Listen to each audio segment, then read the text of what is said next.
Hi, I'm Priya Satia, and I'm from Stanford University, where I'm a professor of history and the Raymond Espérance Professor of International History.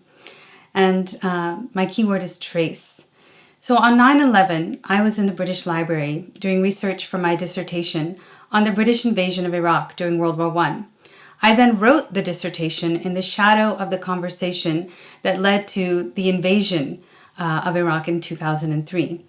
The traces of those events were all over my dissertation, which explained how paranoia about intelligence failure in an Oriental land led to the British invention of aerial policing in the Middle East in the era around World War I. More importantly, I saw traces of that British era all over the joint American and British action in Iraq and Afghanistan in my own time. The same tropes about the Arab mind, the same perception of an unknowable place and faith in an aerial strategy.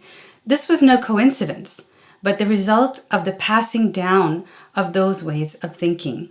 American military and intelligence institutions actively learned from British experience after the First World War. Even as the British were launching aerial control in Iraq, the U.S. was terrorizing Haitian villages from the air in what one U.S. Marine memorialized as Black Baghdad. In 1921, private aircraft brought that aerial violence to Black Americans in Tulsa. As the U.S. became involved in the Middle East from the 1930s, they also turned to British Arabist experts for their expertise. When they collaborated in covert Cold War operations with the British, the CIA's Middle East desk was manned by Kermit Roosevelt Jr., who was the son of a veteran of the British invasion of Iraq in World War I. And of course, T.E. Lawrence's work remains standard training for American Special Forces today. Myths of successful British air control have also been perpetuated in American military journals. So with all this, the Pentagon began to dream from 2003 itself of replacing American troops with air power. And the naming of today's Reaper drones dropping Hellfire missiles also bears traces of the British defense of aerial policing as an enactment of the will of God that people in a biblical land expected to endure. Now, American drone activity also builds on earlier American involvement in the region. The CIA ran the first drone strike in Afghanistan in 2002 at precisely the spot where President Clinton had ordered strikes in 1998, followed by more in 2001. And that 2002 drone strike wound up hitting poor people who were scavenging at that site for saleable metal fragments left over from those earlier bombardments. So we effectively have been bombing traces of our earlier bombings. Now, the Britons in the earlier era that I studied as a historian were also searching for traces. British archaeologists who became wartime experts on the Middle East came to the region in search of traces of the ancient origins of occultism, which was an intensifying European interest at the time. Traces of that interest can in turn be found in their development of aerial photography and their conviction that this otherworldly region could sustain violence that would be intolerable elsewhere. The book based on my dissertation, Spies in Arabia, came out in 2008.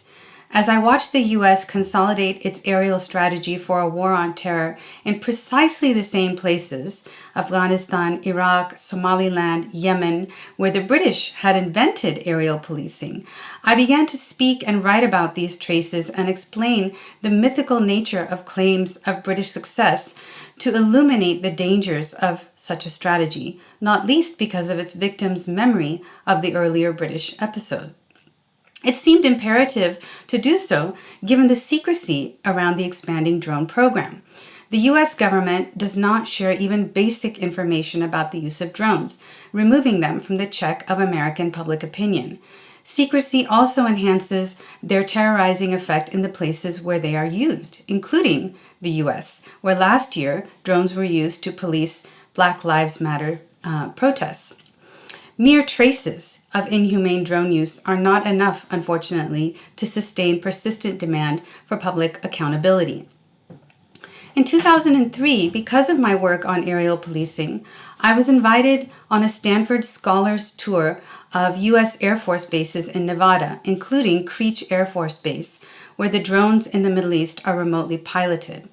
I was the only non-white member of the tour. I was asked to perform a strike against a fictional person in Kabul on a simulator used for training. I saw my mother's birthplace, Multan, in today's Pakistan, within striking distance, a trace of my own family's past. In 1919, in fact, British aerial policing had extended to my paternal grandmother's home in Gujranwala, which is also nearby to Kabul. This family past informs my perception of American military action in Asia today as much as my scholarly investigation of colonialism. The servicemen at the airbase high-fived me after my successful simulated strike against the region of my ancestors. I wrote about the connections between British colonial bombardment and our current drone strategy for a 2014 article in the journal Humanity. As it incorporated impressions from my tour, for which there was no clearly articulated policy around confidentiality, I took care to clear my draft with the tour coordinators. They asked me to remove most references to the tour, allowing only traces to remain. I complied, but despite this due diligence, the administrator at the Hoover Institution office that coordinated the tour accused me of endangering the security of our servicemen. This was of a piece with the broader post-9/11 trend of questioning the Americanness of those with traces of otherness, the blacklisting and spying and worse perpetrated against Muslims and those who read as Muslim. In 2011, the Department of Homeland Security had blacklisted my 3-year-old because of his Arabic-derived name, Kabir, which we chose because it is a trace of religious syncretism. It refers to the 15th century Indian poet mystic Kabir, who is dear to Muslims, Hindus, and Sikhs. How darkly ironic that such a name would entangle a toddler in a bigoted security apparatus incapable of conceiving of syncretism. Kabir is now on a list of formerly blacklisted Americans, permanently bearing the trace of being designated other.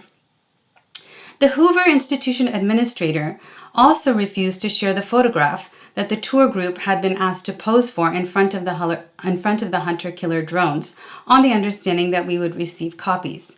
She buried that trace of the presence of scholars at a military site designed to operate without public scrutiny. The tour was a PR exercise, like the British Air Ministry's propaganda efforts in the 1920s, aimed at promoting a myth of a successful humane aerial strategy, and I had not cooperated. The editor of the journal Humanity, where my article appeared, learned from that article as he wrote a book on the history of the effort to make war more humane, but barely a trace of my work appears in his citations on the legacies of British aerial policing, its own kind of violence. My own work continues to bear traces of my dissertation project. The policing of armed Middle Eastern anti-colonialism reappeared in my 2018 book on the gun trade, Empire of Guns.